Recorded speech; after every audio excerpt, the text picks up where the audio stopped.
Eh bien, je me présente, Clan Maxwell, Firefighter 3 et gérant de la division Arson au sein du LSFD. Du coup, vous nous avez contacté pour nous parler de pyromanes et d'incendies criminels qui sévissent en ville et sur l'île. Est-ce que vous pouvez nous en dire plus? Tout à fait. Alors, sur le cadre de restriction d'informations, je vais me contenter de donner les informations principales à communiquer.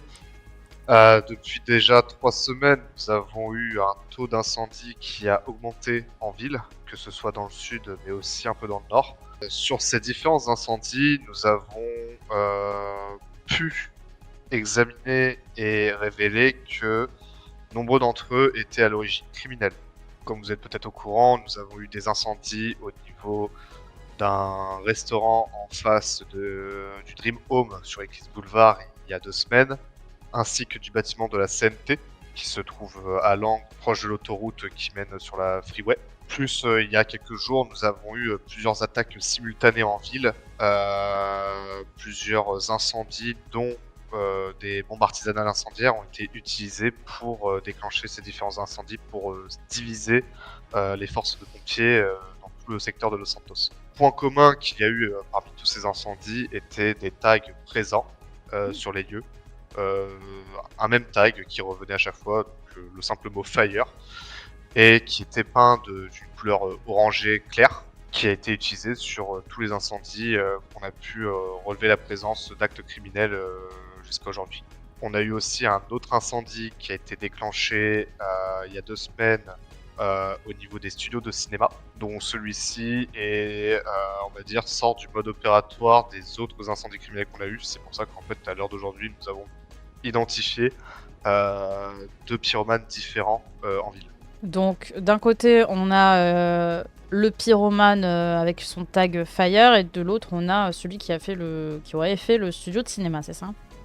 Tout à fait, qui a même été présent sur les lieux lors de notre intervention et qui s'en est pris à des pompiers qui tentaient d'éteindre les flammes. Très bien.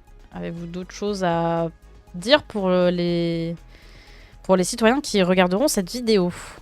Est-ce qu'il y a un geste à adopter, quelque chose qu'ils doivent savoir? Eh bien, pour l'heure, tout ce qu'il y a à savoir, c'est que le LSFD organisera très prochainement une conférence de presse, très certainement aussi avec une partie du gouvernement et des personnes du LSFD, afin de donner plus de détails sur cette enquête qui est en cours. Donc, il faut savoir que l'Arson travaille conjointement avec la Major Crime Bureau afin d'appréhender l'un des pyromanes qui a été identifié.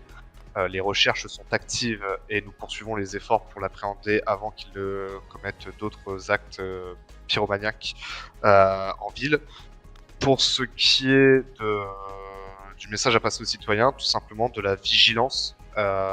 Sachez que ce n'est pas pour autant qu'il neige que les incendies ne peuvent plus se déclencher, bien au contraire, ça peut même augmenter les risques, étant donné que certaines personnes vont parfois chercher à allumer des feux pour se réchauffer et parfois sans faire vraiment attention aux normes de sécurité. S'il y a le moindre doute de comment procéder dans ces cas-là, n'hésitez pas à contacter le LSFD, nous on s'occupera de vous répondre à vos questions.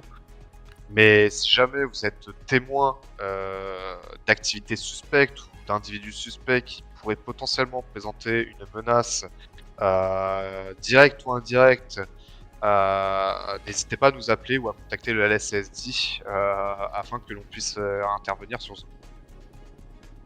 D'accord, merci.